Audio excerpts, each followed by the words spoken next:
Et bonjour à tous, bonjour Internet, bonjour Twitch, bonjour YouTube. J'espère que vous allez bien en ce mardi matin, donc 30 septembre, et vous êtes en train de regarder donc le Au Morning, émission pilote de la nouvelle saison 2025-2026. Voilà, bah écoutez, ça fait plaisir de se retrouver à nouveau sur le live, bien que les horaires aient changé, donc forcément on change un petit peu vos petites habitudes là-dessus. Mais ce choix n'est pas anodin, déjà parce que le Home Morning, le samedi matin, donc bien qu'il y ait du monde qui nous suive, bloque beaucoup de temps, nous prend beaucoup de temps en général et prend une partie de la journée. Hop, merci pour le follow du coup à Kiki Invest. Salutations, j'espère que tu vas bien. Et bienvenue du coup donc pour ce pilote de Home Morning. Et donc comme je vous disais, donc le Home Morning était une émission qu'on faisait principalement donc le samedi matin et pour des raisons d'organisation, pour des raisons de temps, j'ai préféré essayer de consacrer du temps un petit peu plus à la famille ou à d'autres activités du coup le samedi matin. Et je me suis dit que ce serait pas trop mal au fin de compte d'avoir une petite émission plus courte le mardi et le jeudi pour condenser un petit peu l'actualité autour du numérique. Alors, actualité autour du numérique, pour ceux qui découvrent l'émission, on va parler d'IA, on va parler de crypto, on va parler d'informatique, on va parler de politique numérique à l'échelle européenne, mondiale, on va aussi parler d'entreprise. Enfin voilà, vous allez découvrir un petit peu tout ça avec moi durant cette émission et on va voir un petit peu ce que ça donne. Alors déjà pour commencer, donc l'actualité autour de Ozing, qu'on va démarrer. Effectivement, donc là on est sur le premier pilote. Il y aura la seconde émission sera jeudi matin. Et nous lançons aussi une nouvelle émission donc, qui s'appelle O Night, qui va elle avoir lieu les premiers dimanches de chaque mois. Et O Night, par contre, qui sera toujours en lien avec l'actu numérique, sera un petit peu plus saignant, j'ai envie de dire. Parce que l'objectif sera de faire des débats beaucoup plus longs, d'avoir des invités, des gens qui viennent discuter avec nous, justement sur des sujets qui concernent la tech, et d'exposer justement un petit peu des idées, des contre-idées là-dessus, et voilà. Donc, quoi vous dire d'autre sur l'actu de Housing? Il y a également deux émissions qui se préparent, qui seront faites par Ranek. Une qui concernera le jeu vidéo également, qui sera une fois par mois. Et une autre émission qui sera plus liée à des shows ou des conventions, dans le cadre par exemple du PlayStation Game Show, ou de Xbox ou Nintendo, néanmoins voilà, quand il y a ces petites annonces un petit peu de jeux vidéo, les Game Awards, ce genre de choses. Donc ce sont deux nouvelles émissions qui vont arriver très prochainement, pour lesquelles on n'a pas encore fait d'annonce, mais qui devraient pas tarder à venir. Également donc là-dessus, ce que je peux vous dire d'autre, c'est que durant la période des vacances, voilà, on a essayé de réfléchir à beaucoup de choses autour de Housing pour vous apporter une meilleure qualité d'émission. Et là-dessus, on va essayer de découvrir un petit peu ça tout au long de la saison 2025-2026. Je vous propose les amis qu'on démarre du coup avec les premiers sujets d'actualité. Alors Dadou, que vous connaissez, qui en général m'accompagne durant les émissions, ne sera pas présent ce matin. Étant donné ses horaires de travail, il sera peut-être présent une semaine sur deux avec moi. Reste à voir donc du coup comment ça s'organisera la semaine prochaine. Hop. Mais on va quand même commencer avec une petite actu jeu vidéo. Alors c'est moins mon domaine, mais j'ai quand même voulu sélectionner un sujet qui moi m'intéresse personnellement. Il s'agit tout simplement donc de l'annonce de Cyberpunk 2. Serait en production. Et comment on sait qu'il est en production? Tout simplement parce que Keanu Reeves a demandé à participer tout simplement au jeu en question, donc de revenir de revenir en tant que personnage, de revenir en tant que Johnny Silverhand, La seule petite chose, c'est que, ben, la production a quand même quelques petits détails à expliquer parce que Cyberpunk, si vous n'y avez pas joué, il y a plusieurs fins alternatives et sans trop vouloir vous spoiler, sur certaines fins, Johnny Silverhand n'est plus. Donc, comment ressusciter en fait le personnage, comment le rendre canon face à la première série, tout en réintégrant du coup Keanu Reeves. Donc pour l'instant, ce n'est pas un nom définitif de la part de la maison de production, mais néanmoins, on y met encore quelques réserves quant à la réapparition du personnage. Mais ce qui est une bonne nouvelle, c'est que du coup, la production est lancée. L'autre chose que l'on sait aussi, c'est que cette version 2 de Cyberpunk embarquera sans doute le mode multijoueur. Après, de là à savoir est-ce que ça va être mis sous un modèle coopératif ou est-ce que ce sera un modèle plus à la GTA Online, ça c'est quelque chose que l'on va découvrir donc peut-être dans les prochaines annonces.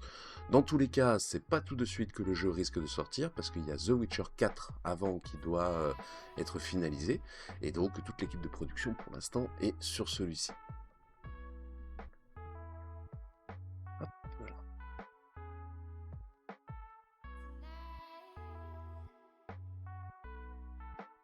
Tac tac tac. Donc voilà, comme je vous disais, j'avais pas grand chose dans la partie jeux vidéo, séries, films.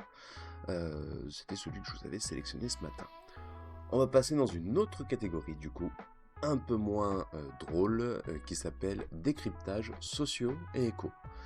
Pour ceux qui découvrent l'émission, sociaux et éco, on va parler de politique, on va parler de loi, on va parler de faits de société également. Et là-dessus, on a quand même beaucoup à dire en général sur le home morning. Et petit fait également, c'est que c'est très souvent ce genre de sujet que l'on risque de retrouver également au home morning, dans les émissions All Night, qui vont être en lien justement un peu à la polémique ou un peu à la discussion autour de certains sujets. J'espère que je suis pas trop speed, c'est la première fois que je fais l'exercice en solo, donc du coup, veuillez m'excuser. Hop, alors, qu'est-ce que l'on a en premier sujet? Premier sujet que je vous ai sélectionné, c'est la Chine interdit à ses entreprises d'acheter des puces à l'américain Nvidia. Alors, petite actu sur lequel j'ai parlé un peu déjà sur mon compte X, et c'est vrai qu'il s'agit d'un gros enjeu pour la Chine, car il y a plusieurs problèmes en fait qui se présentent pour eux, et Nvidia ainsi que les États-Unis ne sont pas très cool en fait avec leurs homologues chinois, notamment deux éléments importants. La première, c'est que les États-Unis ont ordonné à Nvidia de n'autoriser que certains types de processeurs, donc qui seraient notamment bridés pour le marché chinois. Donc ça c'est déjà un gros problème dans l'évolution donc de la Chine, surtout que la Chine aujourd'hui, pourquoi elle achète du Nvidia, c'est principalement aussi pour les technologies IA. Le défaut que cela apporte, c'est que comme ces puces sont plus ou moins bridées, elles donnent forcément l'avantage aux Américains. La deuxième polémique qu'il y a autour également des puces Nvidia en Chine, c'est que la Chine aurait découvert, et ce n'est pas très surprenant, que les puces Nvidia américaines seraient plus ou moins équipées d'un backdoor qui pourrait permettre à la marque du coup d'Nvidia de potentiellement désactiver certaines puces ou de désactiver certaines cartes. Et ça, ben écoutez, c'est un très très gros problème en fait pour l'enjeu chinois, parce que ça voudrait dire que en cas de conflit ou de problématique avec les États-Unis, potentiellement donc les Américains et notamment avec leur très cher président donc Donald Trump, il est possible en fait que les États-Unis demandent l'arrêt simplement de ces puces à distance, rendant la technologie du coup chinoise complètement inutilisable au niveau des IA. Donc aujourd'hui, c'est pas pour rien que la Chine essaie de s'orienter vers de nouvelles technologies et veulent développer leurs propres puces. Notamment, c'est pour un petit peu sortir de la souveraineté américaine à ce niveau-là. Mais comme je vous disais, c'est également donc des enjeux qui sont nettement plus importants sur nettement plus important donc du coup sur ce sujet et qui peut avoir des conséquences dramatiques. Surtout qu'aujourd'hui la Chine, elle a quand même une force de frappe avec les IA qui est assez impressionnante, qui est très très forte et surtout elle a des coûts de développement et de mise sur le marché qui sont nettement inférieurs à celui des Américains. Là où vous allez payer le milliard de tokens, donc du coup côté États-Unis, avec des OpenIA, euh, avec OpenIA, avec Grok, on va parler de cloud aussi, donc vraiment toutes ces alternatives américaines qui aujourd'hui ont des coûts à 22 € d'abonnement, des tokens qui sont relativement chers aussi à l'unité. La Chine, eux, propose des tarifs hyper concurrentiels avec des forfaits qui vont de l'ordre de 11 centimes le milliard de tokens, donc c'est vraiment des coûts très très très très bas. On a aussi donc des abonnements, des forfaits qui se font à moindre coût sur 3 €, 5 €, 10 €. Donc on voit que la Chine est vraiment beaucoup plus compétitive derrière. Et surtout quand on voit les technologies qui ont été déployées récemment, notamment peut-être que vous avez entendu parler de One 2, que vous avez peut-être parlé également de la nouvelle IA en lien avec euh, euh, ByteDance. Euh, on est sur des technologies qui font quand même, qui font trembler la tech américaine, tellement en fait leurs produits restent compétitifs et sont extrêmement puissants. Donc là-dessus, je comprends la stratégie de la Chine justement d'avoir le contrôle là-dessus, ce n'est même pas surprenant. Et au final, donc sans vouloir non plus euh, trop les mettre en avant ou quoi que ce soit, je trouve que c'est aussi une bonne chose pour la Chine de vouloir tenter justement de développer leur technologie, de favoriser le produit intérieur, plutôt que de partir justement sur des modèles américains sur lesquels ils n'ont absolument aucun contrôle. Autre fait divers sur lesquels on parle énormément en Europe en ce moment et notamment en France, la France est sans doute le pays le plus touché par le piratage informatique et notamment par le vol de données. Donc c'est assez dramatique parce que sur certains posts qui ont été échangés et qui ont été confirmés par Saks, donc Saks, si vous ne le connaissez pas, c'est quelqu'un de très influent dans le milieu des réseaux sociaux, notamment autour de la cyber, qui intervient également aussi beaucoup donc à la radio, à la télévision. Donc sa parole aujourd'hui, c'est un petit peu notre représentant sur la cyber en France. Et sur un des posts récents qu'il a fait, ça fait assez froid dans le dos puisque il nous dit aujourd'hui c'est près de 60 millions d'utilisateurs en fait qui se retrouveraient avec leurs données dans la nature. 60 millions sur 67 millions d'habitants en France. Autant dire que c'est quasiment toute la population qui se retrouve dessus et les seuls où il n'y a pas trop d'informations, ben, c'est potentiellement peut-être, on va dire, les plus jeunes, les nourrissons, les bébés, donc peut-être des infos qui sont peut-être trop fraîches et inversement des gens qui sont peut-être un petit peu plus en dehors du système, qui n'utilisent pas encore vraiment l'informatique pour faire leurs déclarations, pour faire leurs impôts, ce genre de choses. Mais aujourd'hui, on a beaucoup de données du coup qui se retrouvent dans la nature. Et pourquoi c'est un drame aussi? Bah, tout simplement parce qu'aujourd'hui, nous avons des organismes comme la CNIL qui sont censés être là justement pour pouvoir faire respecter certains principes de droit au niveau de la protection des données. Et malheureusement, on est en train de se rendre compte que depuis en fait une année, c'est quasiment l'hécatombe entre les fuites de données qui sont liées aux différents opérateurs, fuites de données qui ont eu lieu aussi par des partenaires travaillant avec la sécurité sociale, des entreprises comme Auchan, comme pas que je vous dise de bêtises, je crois qu'il y a eu aussi Jiffy, il y a eu Decathlon, l'entreprise LDLC, donc vraiment plein d'entreprises qui fonctionnent à la fois avec Internet et d'autres en dehors, parce que Auchan, on va pas me dire que c'est une entreprise qui est très très présente sur Internet, elle est beaucoup plus présente dans ces supermarchés, hypermarchés, mais voilà, ça n'empêche pas la fuite de données, donc preuve aujourd'hui qu'il y a quasiment très très peu de contrôle vis-à-vis de ces données, et une des choses qui a été relevée aussi concernant ces fuites, c'est que on met la faute beaucoup sur du piratage, mais malheureusement ce n'est pas que ça. Il y a aussi, beaucoup de données qui ont été tout simplement volées et qui ont été volées donc par des tiers, des gens qui travaillent dans l'entreprise, qui ne sont peut-être pas toujours, en accord avec leur hiérarchie ou qui font de l'intérim, donc qui ne sont pas forcément intégrés. Des fois, ça peut être même des outils qui sont liés justement à ces entreprises, donc des sous-traitants. Et là-dessus, on s'est même rendu compte que certains sous-traitants, au moment du départ de leur entreprise ou pendant leur activité en entreprise, vendaient tout simplement leurs identifiants au plus offrant sur internet, notamment donc sur les réseaux dits dark web. Et là-dessus, des hackers forcément s'appropriaient donc ces accès pour pour tenter de pomper ces bases de données. Alors qu'est-ce qu'on retrouve un petit peu dans ces bases de données du coup et sur ces piratages? Énormément de choses.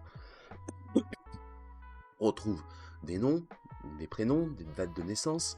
On retrouve également des fois donc des IBAN, des factures qui sont associées, des adresses mail, des numéros de téléphone, des numéros de sécurité sociale. Donc beaucoup de données en fin de compte qui sont privées et qui peuvent à la fois être utilisées soit à des fins de phishing. Donc phishing tout simplement c'est les phishing et les hameçonnages, c'est tout simplement le fait d'envoyer des emails ou de tenter de tromper des utilisateurs en leur disant bonjour monsieur Dupont, vous avez un problème sur votre compte bancaire, veuillez le régulariser en cliquant sur ce lien.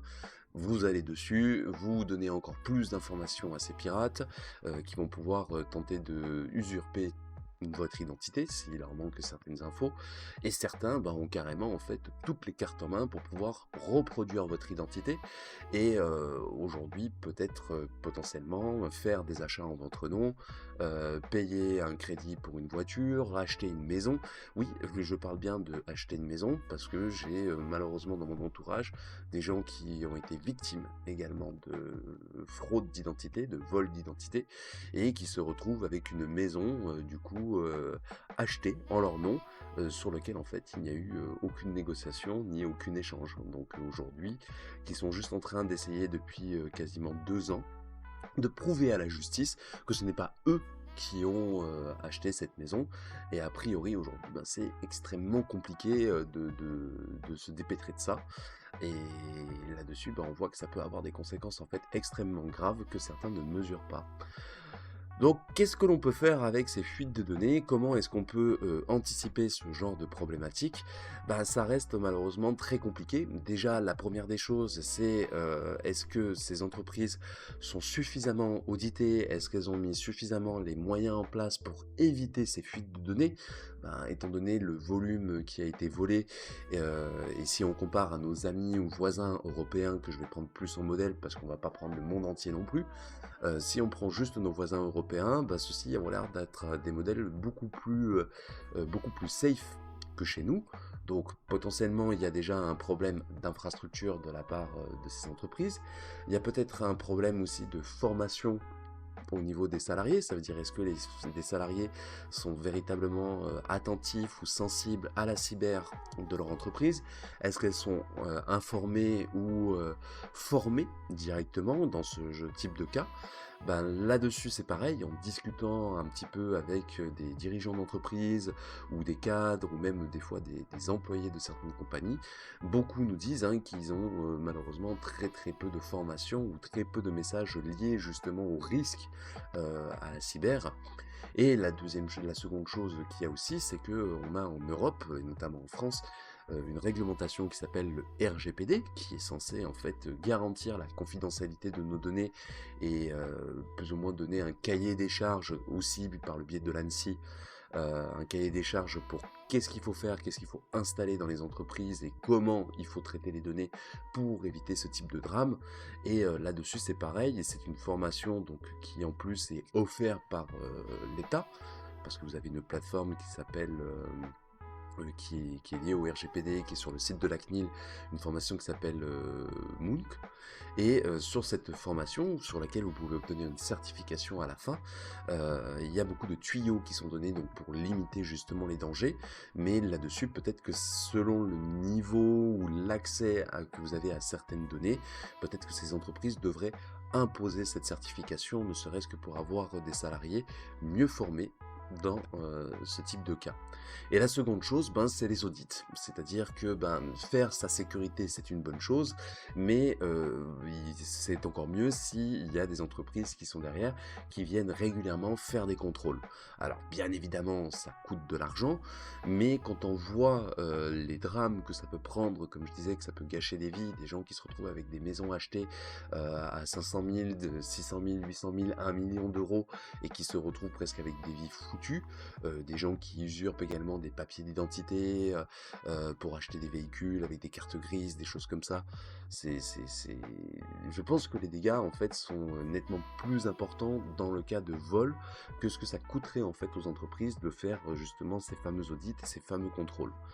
Et là-dessus, pour l'instant, on attendait une réponse un petit peu de la part de la CNIL, savoir un petit peu qu'est-ce qu'elle faisait au niveau des entreprises. Et ben, malheureusement, pas grand-chose, c'est-à-dire que à part indiquer justement qu'il y a un problème, qu'il y a une fuite de données et qu'elle demande à ces entreprises de un peu mieux se protéger, se sécuriser, se conformer, et ben, pour l'instant, il n'y a rien. Voilà, donc affaire à suivre sur ces sujets concernant les piratages et les vols de données. C'est un sujet que l'on pourrait débattre également donc, durant une émission All Night. Donc là-dessus, on essaiera d'apporter peut-être un petit peu plus de vision par rapport à ce qui se passe en France avec ça. Hop, voilà, parce que si on n'accepte pas les cookies, BFM nous interdit son accès. Autre actualité donc qui va tourner autour de SFR, Bouygues et Free s'écharpent sur les rachats de SFR. Vous l'avez peut-être entendu parler ou entendu passer depuis quelques temps. Ça va pas bien du côté d'SFR, vraiment, vraiment pas bien. Alors, pas bien, certains disent que c'est volontaire, que c'est une stratégie aussi des dirigeants actuels de l'entreprise, donc de tenter de segmenter SFR et de le dépouiller pour en retirer un maximum. Mais aujourd'hui, SFR et son PDG sont actuellement endettés de plusieurs millions d'euros et ont du mal en fait à remonter la barre. Donc ce qui est en train de se passer, c'est que SFR est en train de mourir, tout simplement. Et donc pour sauver un peu les meubles, la stratégie aujourd'hui est de peut-être fractionner SFR en fin de compte pour que celui-ci soit vendu aux autres opérateurs parce qu'aujourd'hui SFR, bien que les autres opérateurs soient très intéressés de racheter le lot complet de l'installation, il y a un problème de concurrence également qui existe, hein, notamment au niveau des opérateurs. Le fait que l'on passe de 4 opérateurs à 3 ne va pas améliorer du coup ces conditions de concurrence.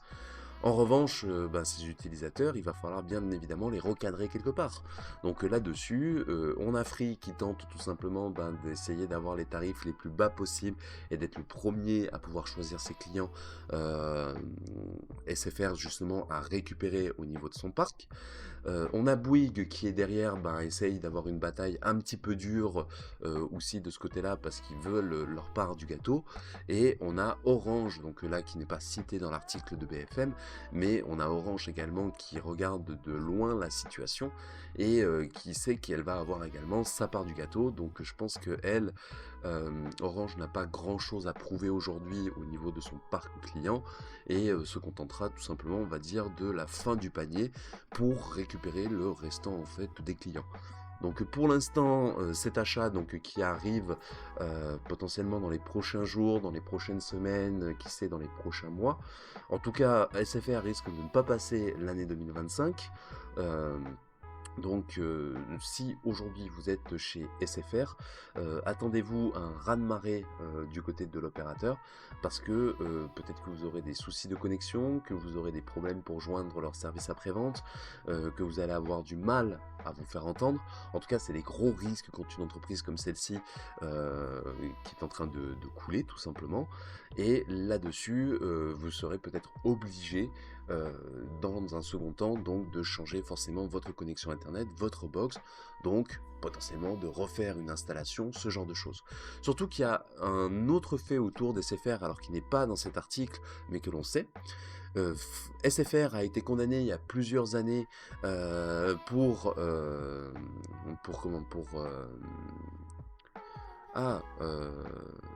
pour tromperie, c'est-à-dire qu'ils ont trompé leurs clients en disant que certains clients achetaient de la fibre, alors qu'en réalité il s'agissait tout simplement de câbles coaxial, donc d'une terminaison en cuivre.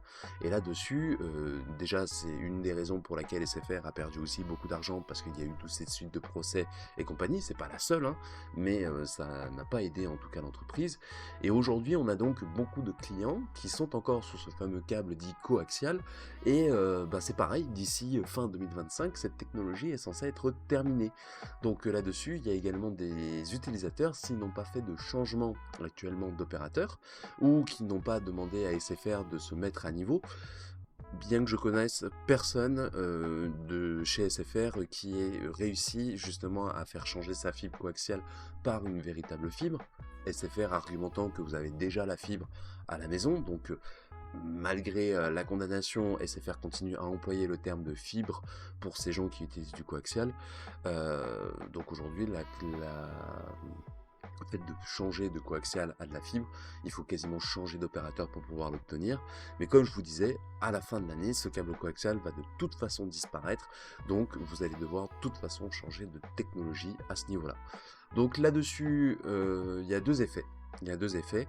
Déjà, c'est que SFR, pour pouvoir revendre un maximum en fait l'entreprise, SFR est en train de faire des appels d'offres monstrueuses auprès des marchés publics, auprès des particuliers, propose des tarifs hyper concurrentiels, hyper avantageuses, avec des engagements sur un an, sur des tarifs avec RAID par exemple à une vingtaine d'euros par mois, donc des offres qui sont hyper alléchantes.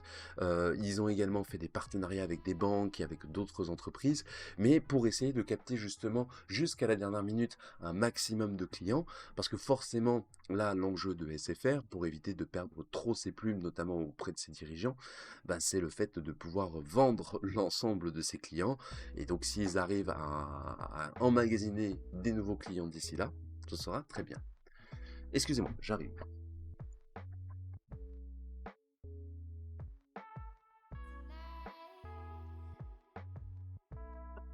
J'ai oublié de retirer mon alarme de 8 heures. Voilà, c'est les aléas du direct. Sinon, voilà, donc concernant SFR, voilà ce qui est en train de se passer, c'est cette revente, hein, cette dilution des clients qui va se faire auprès des opérateurs. Donc la chose que je peux que vous recommander actuellement, c'est peut-être d'anticiper et de potentiellement déjà changer, si c'est possible, votre connexion Internet. Notamment, je favoriserai selon moi, beaucoup plus votre box internet que votre carte SIM, bien que si vous pouvez faire les deux en même temps, c'est très bien. Mais pourquoi je vous parle plus de la box internet que du mobile? Simplement parce que la box internet, ça nécessite un rendez-vous avec un technicien, la mise en place d'une nouvelle box, forcément il y aura sans doute un raz-de-marée où tout le monde va vouloir sa part du gâteau, tout le monde va vouloir sa fibre, donc il va y avoir sans doute beaucoup de rendez-vous qui vont être mis en place pour ce changement. Donc il y aura peut-être des listes d'attente très très longues du côté de chez SFR. La seconde chose concernant les mobiles, là-dessus pourquoi c'est moins important, la raison elle est toute bête.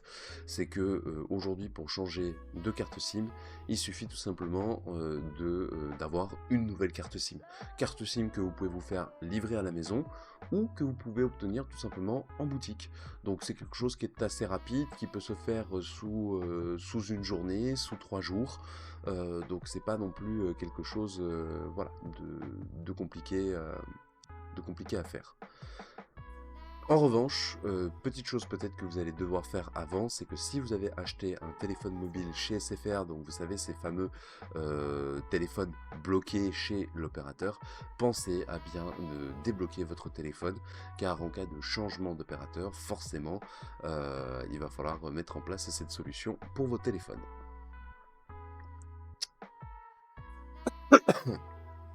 Alors, je vous parlais de fuite de données tout à l'heure, j'avais mis cet article de côté, je suis désolé, je l'ai oublié, mais elle faisait la jonction avec ce qu'on a vu tout à l'heure concernant les fameuses fuites et les gens qui sont touchés. Donc, du coup, en vous parlant tout à l'heure de de vol de données.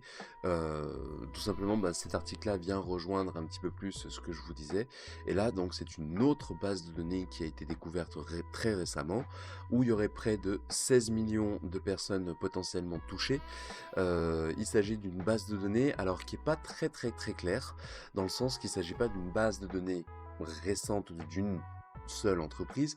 A priori, ce serait une base de données qui mixerait un grand nombre de fuites de données, donc de plusieurs entités, donc qui ont été rassemblées en une seule super base de données.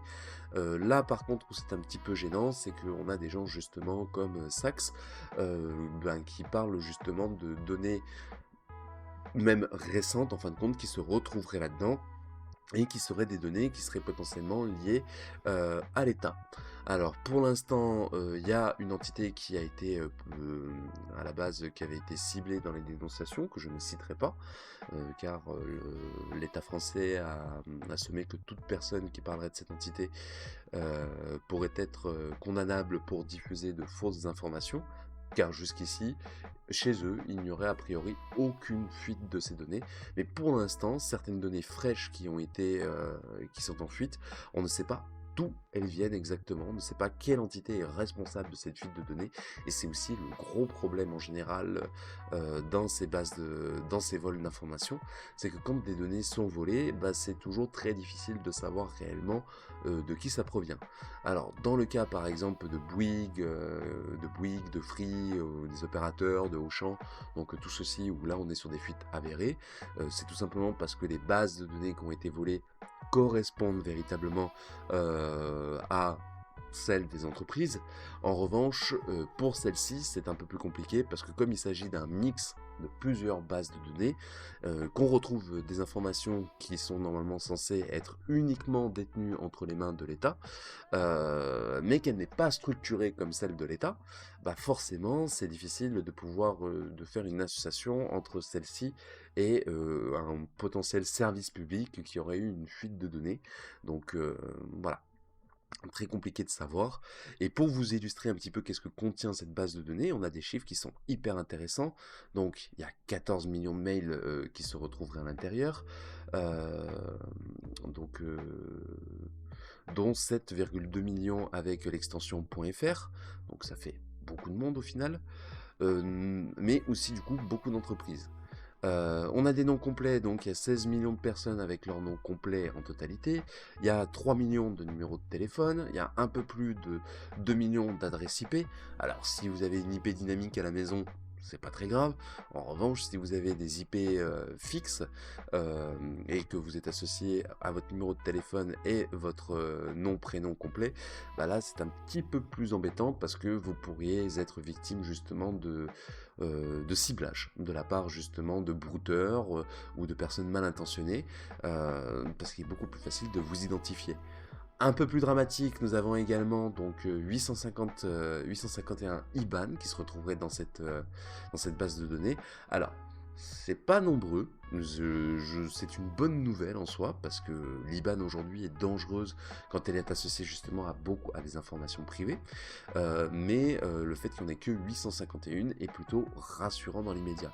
Par contre, là où c'est un petit peu plus problématique, c'est les 81 cartes bancaires complètes qui se retrouveraient dans cette base de données, sachant que techniquement, les entreprises sont censées mettre des moyens pour ne pas avoir de cartes d'identité, de cartes bancaires enregistrées dans leurs installations ou que celles-ci sont censées être chiffrées.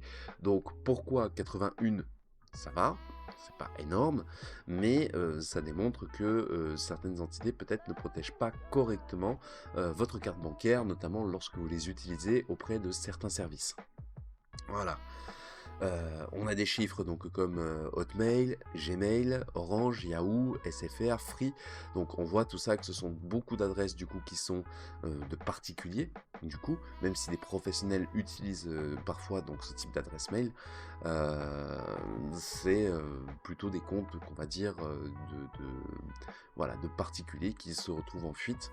Et aujourd'hui, les risques concernés, je vous le disais tout à l'heure, on parle de phishing, d'usurpation d'identité, d'identité, de fraude bancaire, donc comme l'histoire de l'achat de crédit, de maison, ou même des fois d'appareils plus maigres, hein, de machines à laver, d'ordinateurs, de frigo, ce genre de choses. Et après, les escroqueries personnalisées, donc la cible de Bookter, forcément, qui tenterait de récolter de l'argent ou de vous faire tout simplement chanter. Et que faire en fait dans ce genre de cas? Alors ce petit document donc de ID Protect nous le dit. Surveillez vos données personnelles. Donc effectivement, si vous commencez à avoir des prélèvements bizarres sur vos comptes bancaires, des accès non autorisés à votre boîte mail, euh, ce genre de choses, donc faites très attention. Alerte en temps réel.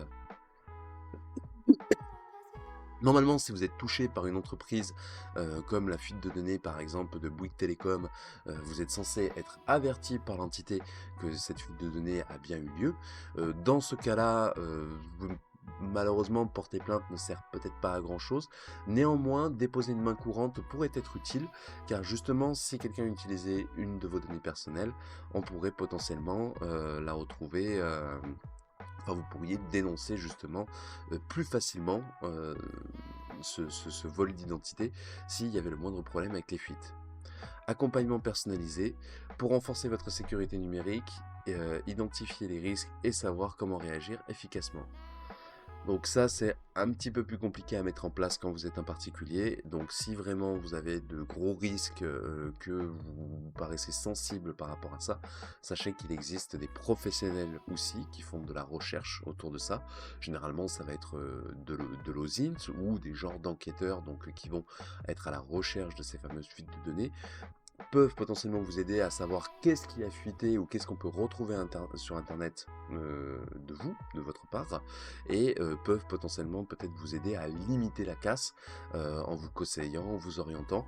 En tout cas, sachez que les entreprises comme les sociétés financières, les banques ou autres ont quand même des solutions en place pour limiter la casse. Vous avez également des assurances qui existent, donc c'est pas parce que quelqu'un a utilisé votre IBAN, que de l'argent a réussi à fuiter de votre compte que la banque n'est pas censée agir. Au contraire, elle est censée vous aider justement à récupérer votre argent. Donc là-dessus, faites attention, et si vous avez le moindre doute, le moindre conseil, vraiment contactez vos banques, vos assurances, vos services, voire même des professionnels du domaine qui pourront peut-être vous aider et vous accompagner là-dessus. Hop, qu'est-ce qu'on a d'autre au niveau actualité? Parce que ça va aller très très vite hein, sur cette fin d'épisode, hein. Je me suis pas rendu compte, mais il est presque 8h15 déjà. Autre actualité, donc là on va changer de catégorie et on va plutôt rentrer donc de l'innovation et la découverte. Alors comme je vous disais, on parle d'IA durant cette émission.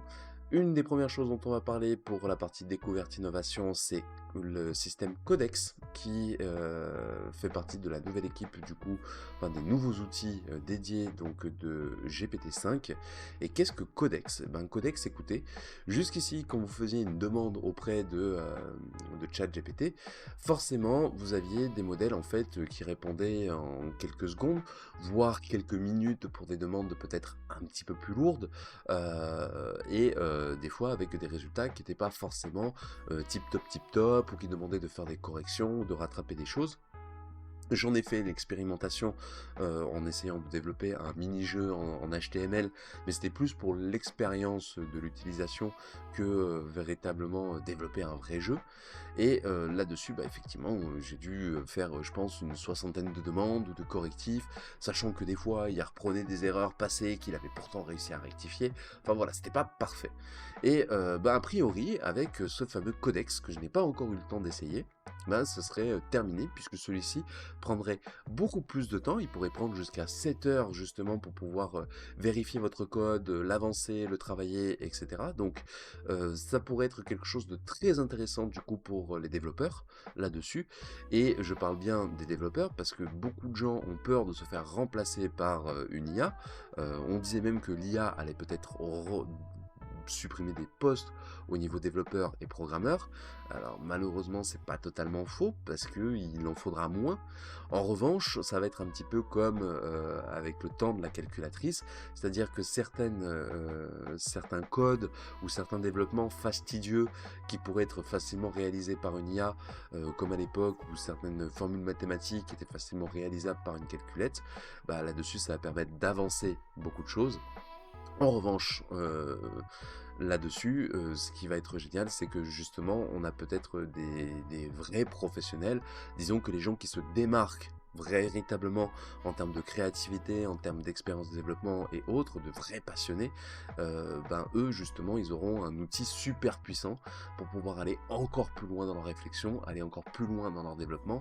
Et ce qui est génial, c'est que quand un chat GPT ou une autre IA va vous rendre ce type de code, et ben vous serez capable de le maîtriser en fait aussi de bout en bout et donc de le corriger par vous-même et de le comprendre. Ce qui n'est pas toujours le cas des développeurs que l'on retrouve dans certaines entreprises à l'heure d'aujourd'hui, qui vont dire font le strict minimum en termes de développement. Donc voilà, Codex, c'est le nouvel outil du coup qui rentre dans la famille donc de GPT-5. Toujours dans le domaine de l'IA, on a Apertus, une IA dont je vous ai parlé un petit peu sur mon compte X également. Apertus, qu'est-ce que c'est? Ben, c'est un nouveau modèle d'IA open source qui est développé en Suisse et qui est développé du coup par plusieurs instituts, puisque on a l'EPFL, donc l'Université de Lausanne également, donc qui est dessus. On a l'EPFZ, donc de Zurich, qui travaillerait dessus. On a le CSCS, donc c'est Centre Suisse de Calcul Scientifique également, qui utilise aussi, qui travaille également sur ce projet. Et cette IA a pour particularité justement d'être souveraine déjà européenne, d'être libre d'utilisation et derrière d'en faire quelque chose aussi de totalement transparent dans son fonctionnement, dans son modèle, dans son utilisation. Et ça c'est une bonne nouvelle parce qu'en champion européen on n'a pas grand chose. On a la France qui avait tenté de développer divers IA qui ont coulé ou qui ont floppé, comme celle du gouvernement par exemple, mais on en a d'autres comme Mistral, pour laquelle on est très fier aussi qu'elle appartienne à la France, qui montre le chemin justement à l'Europe. Et là, le fait que la Suisse développe aussi sa propre IA prouve la capacité également de la Suisse à pouvoir mettre en place ce genre de technologie, à pouvoir la mettre dessus, et montre bien que les Helvètes sont aussi dans la course à la nouvelle technologie et qu'elles ont bien compris aussi les enjeux qu'il y a autour de ça. Toujours dans les technologies IA, on a autre chose qui débarque du côté de chez Nvidia, on en a parlé tout à l'heure avec la Chine, sauf que là on va parler du coup d'un nouveau modèle, d'un nouveau système qui s'appelle Nvidia AGX. Et qu'est-ce que Nvidia AGX? Et ben en fait il s'agit de petits contrôleurs ou de cartes mères qui vont tout simplement venir être embarqués dans vos voitures. Et donc cette technologie devrait permettre aux voitures d'être plus autonome, d'avoir des capteurs nettement plus performants, une meilleure compréhension en fait de leur environnement. Aujourd'hui, on parle beaucoup de la voiture autonome, notamment par Tesla qui a été un peu le précurseur au niveau du grand marché, du grand public sur ce type de technologie. Ce n'est pas la seule qui fait du véhicule autonome, mais aujourd'hui, c'est celle qui fonctionne véritablement aux États-Unis. Elle a été rejointe par d'autres marques aussi qui ont développé leur propre technologie. Il y a aussi des expérimentations du côté de chez Apple, du côté de chez Google. Donc vraiment tout le monde en fait s'emballe sur ce genre de technologie. Nvidia l'a bien compris, il va falloir fabriquer des composants, il va falloir fabriquer du matériel pour pouvoir améliorer la performance justement de ces voitures. Et là où ces modèles sont intéressants, c'est qu'il s'agit en fait de toutes petites cartes qui vont pouvoir être installées à différents endroits du véhicule et vont pouvoir fonctionner sur des environnements précis. Alors on n'est pas sur des cartes en fait centrales à celui des technologies d'un véhicule, c'est-à-dire que c'est pas une seule carte mère qui gère tout, bien qu'il y ait quand même un chef d'orchestre, mais il va s'agir tout simplement de petits agents qui vont se retrouver tout au long de la voiture, dans différents compartiments de la voiture, et qui vont chacun avoir un rôle sur le fonctionnement du véhicule. Alors, bonne stratégie du côté d'NVIDIA, puisque là-dessus, il y a encore très peu on va dire que chaque marque développe sa propre technologie, alors que là, Nvidia, en faisant ce type de matériel, elle est juste en train d'annoncer à tous les fabricants en disant, bah écoutez, si vous en avez marre de fabriquer vos propres cartes, que c'est trop compliqué, ou que vous n'avez tout simplement pas développé ce type de produit ou de système, et ben en prenant nos cartes, vous allez pouvoir du coup faciliter votre travail et l'intégrer à vos nouveaux véhicules, à vos nouveaux modèles de voitures. Why not? À voir ce que ça va donner dans le temps. Hop là. Autre actualité, donc il s'agit donc de Meta AI. Peut-il lire vos messages WhatsApp? Alors, tiens, je l'ai pas mise dans la bonne catégorie. Celle-ci aurait dû être dans décryptage sociaux et éco. Je suis désolé, hein, on fera des petites améliorations, puisque je rappelle, on est sur le premier pilote du Home Morning, du coup. Alors, c'est une actu qui ne date pas d'aujourd'hui spécifiquement, mais elle ressort sur les réseaux sociaux. C'est pour ça que sur cet article, on parle de 2024, mais elle a été aussi confirmée là récemment en 2025, puisqu'un employé récemment licencié de Meta confirmerait qu'il y aurait plus ou moins 1500 employés qui auraient accès à l'ensemble des discussions des utilisateurs donc de WhatsApp, de Meta. Potentiellement, on pourrait se dire que Messenger est aussi touché, puisqu'ils utilisent la même technologie. Et WhatsApp, jusqu'ici, comme il s'agit d'une technologie fermée, son code n'a jamais été audité, potentiellement il fallait faire confiance à Meta quand il disait que vos données personnelles étaient chiffrées, et a priori avec ce que l'on sait maintenant, ce ne serait absolument pas le cas. Donc non seulement Meta a la possibilité de lire toutes vos conversations, même celles qui sont considérées comme chiffrées de bout en bout, mais c'est-à-dire qu'elle est aussi en capacité de pouvoir donner les accès justement soit à des entreprises tierces, soit à des États, et donc de pouvoir récupérer un maximum de données en fait qui vous est personnel. Voilà, donc si vous êtes sur Meta, je ne peux que vous recommander de changer peut-être de plateforme si vous êtes soucieux des informations que vous envoyez. Alors après, si vous envoyez votre liste de courses ou ce genre de choses, pour vous, c'est peut-être pas anodin. Enfin, pas anodin, c'est peut-être anodin et que ça n'a peut-être pas de conséquences. Ça peut en avoir quand même, parce que ça veut dire que tout simplement à partir des infos personnelles que vous envoyez, déjà Meta en sait un petit peu plus sur vous et donc peut orienter plus facilement les produits qu'elle vous propose, la manière dont elle va vous séduire avec des articles, ou comment elle va vendre ces informations auprès de leurs annonceurs.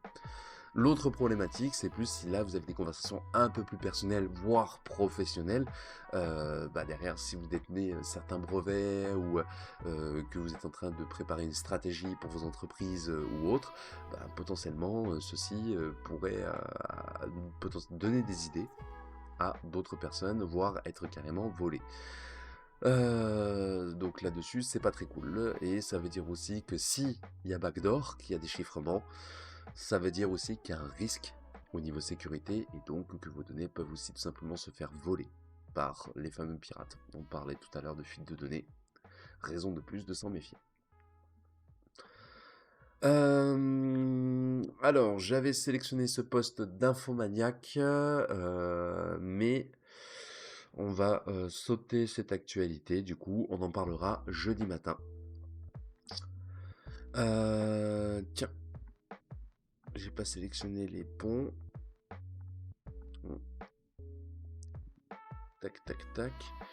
Et je voulais vous parler de deux favoris du web. Donc il s'agit de la dernière catégorie. Alors, favoris du web. Alors, tac, tac, tac. Ah oui, il y a Check Control, mais Check Control, on en parlera un petit peu plus jeudi. Putain, pourquoi je l'avais... Je prépare mieux mes émissions la veille.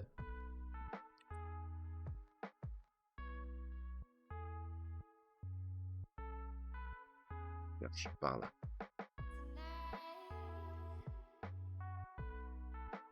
Voilà. Donc, favori du web, petite info à savoir, si vous êtes un utilisateur de Perplexity, que vous aimez bien et que en plus de ça, vous utilisez déjà couramment PayPal, sachez que en ce moment, il y a une offre proposée, donc un partenariat entre PayPal et Perplexity qui vous offre un an d'accès pro à Perplexity. Donc du coup, si vous ne l'avez pas ou que vous n'avez pas encore utilisé cette IA, je vous invite déjà à l'expérimenter parce que je trouve que Perplexity est un très très bon outil, notamment en ce qui concerne la recherche de sources.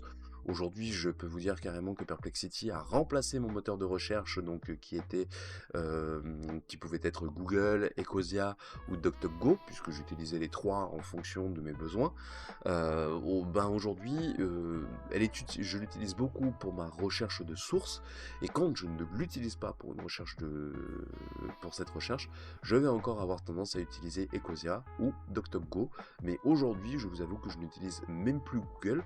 Alors peut-être à tort, parce que Google aujourd'hui est alimenté par Gemini et que, a priori, des gens m'en disent beaucoup de bien en ce moment.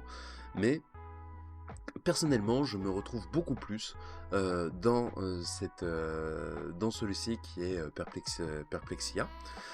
Perplexia qui a aussi développé son navigateur également, donc que je suis en train de tester en ce moment. Et le fait d'avoir et le navigateur et la formule pro du coup de Perplexity, je trouve que c'est un assez bon combo, que ça fonctionne plutôt pas mal. Après, je vous avoue que je garde ma petite préférence quand même pour Firefox au niveau du navigateur. Et là, avec Ozin, comme vous le constatez, j'utilise également Opera parce que pour moi, c'est beaucoup plus facile de séparer certaines activités ou certaines recherches entre les navigateurs.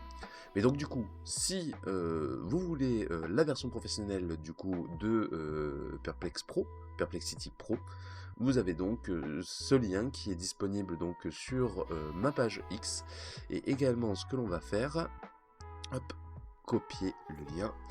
Je vais également vous l'envoyer dans le chat. Alors, j'ai pas pensé à l'ouvrir lui.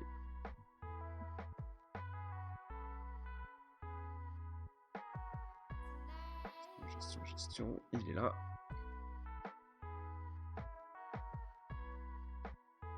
Ah, vous la formulez comme ça. Alors, je vais plutôt cliquer dessus.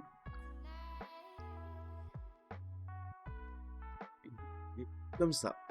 Voilà. Donc,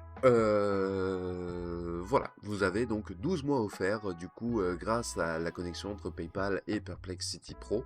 Juste pensez à mettre un petit rendez-vous dans votre calendrier si vous ne voulez pas payer l'abonnement par la suite, et donc de vous faire un rappel pour l'année prochaine, pour potentiellement annuler l'abonnement, sans quoi vous risqueriez peut-être de basculer sur la formule mensuelle, donc à 20 € par mois, de manière automatique. Donc voilà les amis, c'est tout du coup pour ce home morning de ce matin. Pour rappel, donc le home morning, donc venez d'assister au premier pilote de la saison 2025-2026. Cette émission maintenant aura lieu tous les mardis et jeudi matin de 7h30 à 8h15. Et également, donc, vous allez avoir une nouvelle émission qui arrive très prochainement, puisqu'elle devrait arriver ce dimanche, si j'arrive à bien me débrouiller. Mais ce dimanche, vous aurez également la première émission, le premier pilote de All Night, une émission sur laquelle on va un petit peu plus débattre, approfondir en fait les sujets, discuter, et donc là-dessus avec justement des intervenants, des invités qui seront légitimes à parler de certains sujets. Donc ne ratez pas du coup cette avant-première qui aura lieu ce dimanche soir. Et sinon, pour le reste de l'émission, écoutez, il ne me reste plus qu'à vous dire à jeudi matin, 7h30, pour la suite de l'émission. D'ici jeudi, portez-vous bien, faites attention à vous, on vous fait de gros bisous, et à très vite avec les émissions de Housing. Ciao tout le monde!